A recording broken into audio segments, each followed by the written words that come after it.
अंगद जी का चरित्र आता है भक्तमाल में। उनको एक दिन विष दे दिया प्रसाद में। उनका नियम था कि वो बिना भोग लगा भोजन नहीं करते थे। कथा बहुत बड़ी है पर मैं छोटी में सुना दूं।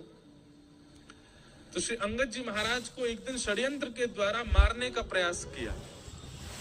तो एक राजा ने जिस घर में वो प्रसाद पाते थे उन घर के लोगों को बहुत पैसा दे दिया। बोले आज अंगद जी आए, उनके भोजन में विष मिला देना, अंगद जी को पवाना। अंगद जी का नियम था कि वो रोज भोग लगवाते थे अपने नेत्रों के आगे, और जब प्रसाद हो जाता था तब पाते थे। अंगद जी आए, आकर के थाली अपने सामने लगवाई, और जैसे ही भोग लगा प्रसाद पाने बैठे तो जो जिसने थाली परोसी उसके मन में पता नहीं दया आ गई, जाने बहुत घबराहट हो गई। उसने हाथ पकड़, आप मत पाइए, इसको मत पाइए, ये आपके योग्य नहीं है। अंगद जी बोले क्यों? उसने पूरी बात बताई। बोले राजा ने हमको बहुत धन दिया आपको विष देने के लिए, हमने इसमें विष मिला रखा है, आप मत खाइएगा। अंगद जी के नेत्र सजल हो गए और रोते हुए अंगद जी बोले तुमने विष की थाली ठाकुर जी को धरा दी, तुमने ठाकुर जी को भोग लगा दिया।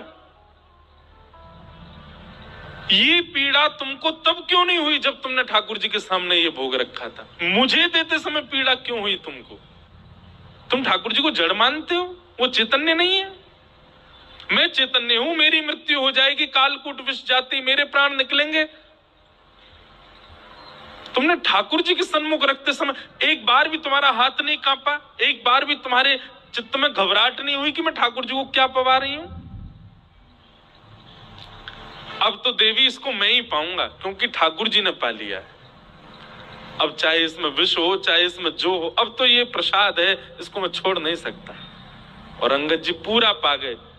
विष पाने से तेज कम होता है, विष पाने से ऊर्जा कम होती है, विष पाने से प्राण निकलते हैं, पर ज्यों-ज्यों अंगद जी ने पाया त्यों-त्यों उनका तेज प्रबल हो गया। क्यों?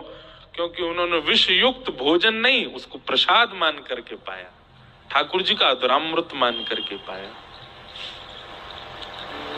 कभी भी ठाकुर जी के आगे जो चीज भी निवेदित करते हैं वो वैसी ही आपको पानी है।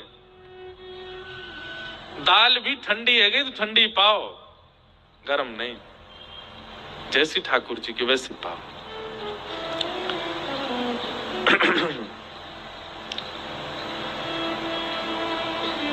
कई लोगों को दर्शन बहुत अच्छा लगता है, श्रवण अच्छा लगता है, पर उनको प्रसाद में चटोरे होते हैं, उनको यहीं मंदिर का नहीं पाएंगे, पाम बाहर लेंगे।